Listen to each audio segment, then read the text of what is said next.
remember thinking that for a 70-year-old woman, the hot pink in her hair was quite fascinating. She was a protester standing in a little square in the streets of Jerusalem. I walked across the street and asked what she was protesting. Our group had a little break in between events, and in a couple of hours, Shabbat would begin.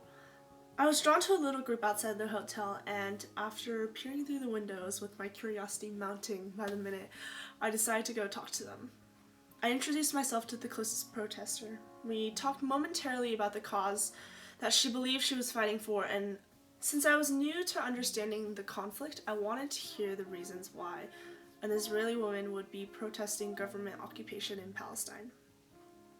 She said she had 9 grandchildren and that she hoped one day they would be able to have Palestinian friends, lovers, and coworkers. We chatted briefly. Our conversation was interrupted every now and then by cars driving by with open windows, uttering loud words in Hebrew at the small group that was gathering there. She said that they were cursing at her and seemed rather unbothered by all of it. I asked her how long she'd been there. She answered 28 years, very matter-of-factly. My breath caught in my throat and I coughed in surprise. I thought she had misheard me, so I rephrased her answer back as a question. You've been standing here for 28 years? She looked at me and replied, yes. For the past 28 years, I have come out here every Friday from 1 to 2 p.m. My jaw dropped and she smirked at my expression. I stammered out, do you think peace is possible? Trying to wrap my mind around the determination of a woman to a cause that many would have declared hopeless by the second year? Questions rapid fired through my brain. What did she think she was achieving? Was this doing anything? That's a lot of patience, or maybe a lot of stubbornness. She drew me back from the fog of questions in my brain with a quick response and said, no, but I keep coming out here in the hopes that one day it will be. With that, she whipped out her cigarette that was close to becoming a stub, inhaled, looked at her watch, and said, well, it's 2. Another woman tapped her on her shoulder and confirmed with a quick phrase in Hebrew. With that, they hugged, separated, parted ways, without more than a brief wave goodbye to me as she was leaving. I called out after, thank you, to her back, and she turned and smiled at me and went on her way, leaving me standing alone in the square.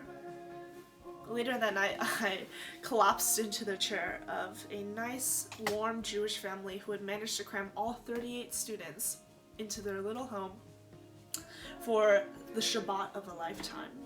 We had walked the majority of the day and my feet were in actual pain. Our host talked about the significance of Shabbat and taught us songs that they sing and the significance of the food that we were eating. Sitting next to me was my friend Rebecca, and she got up to wash her hands as part of the cleansing before the meal. She made her way back to the seat just as they were starting to pass out the challah bread. In the mere seconds between the bread touching my plate and my hand reaching to grab it, I saw another hand come out from the side and snatch the bread away from me. And I turned in surprise to look to find Rebecca with her eyes closed, squeezed shut, and her hands clutching the bread, uttering hushed whispers under her breath. And she looked at me, placed the bread back on my plate, and said, I bless your bread, and began eating as if everything was normal. I sat looking at my bread, trying to process what had exactly just happened, and Rebecca leans over and said, don't worry, I washed my hands.